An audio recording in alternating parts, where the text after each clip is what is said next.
Hello, morning. So, ito ngayon, eating while working, no? So, linutuan ako ng misis na pochero. Papakita ko lang sa inyo.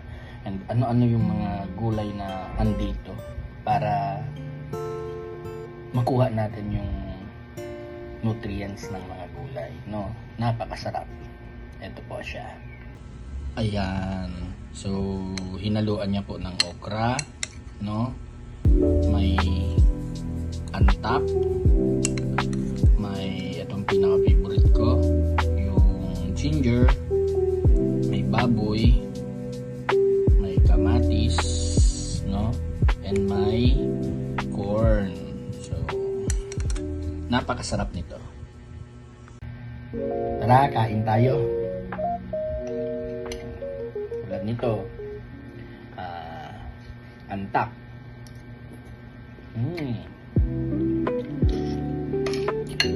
Sarap.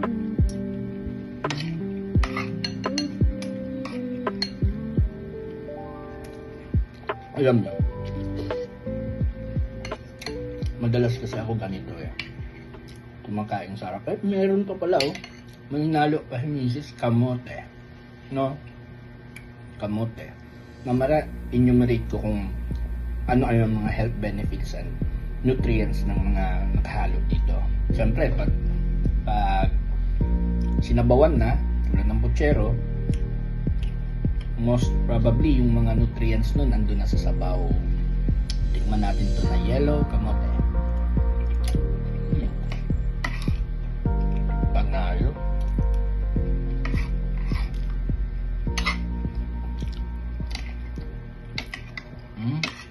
May bell pepper din pala Yan, bell pepper.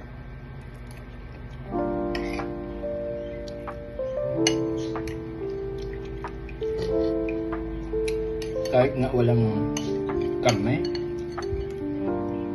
ito pa lang ng mga gulay, panalo na. No? Sige, enumerate ko yung mga benefits nito, no? Tulad nitong okra. Yan, okra.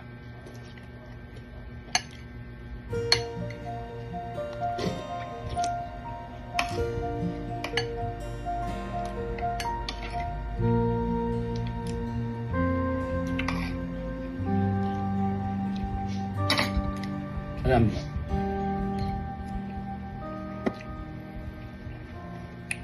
ang isang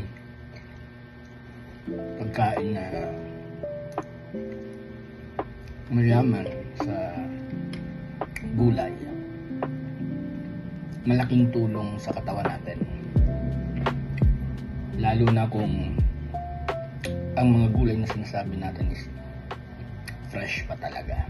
So, ang daming nutrients, and rini-recommend ko na sa hapagkainan nyo, damihan nyo lagi ng gulay para living healthy kayo. Enumerate ko na yung mga gulay. Tulad nito, okra. Yan ang health benefits nila. Yan naman, antak. Yan din ang health benefits nila. Ito naman, corn. Yan ang health benefits din nila. Ito din, kamatis. Yan din ang health benefits nila. Ito din, ang luya. Yan din ang health benefits nila. Ito din, yung kamote, kaninang kinain ko. Ito din ang health benefits nila. Yung pinaka main sahog nila is yung baboy.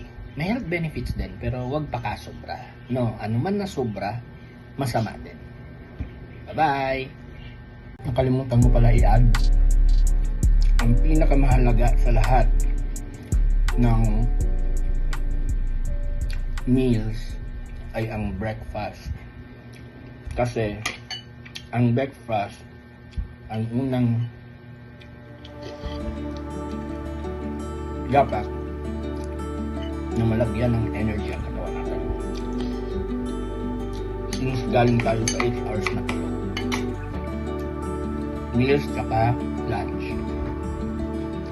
Pagdating sa dinner, medyo konti na lang kainin nyo. Para happy life, happy living. Bye!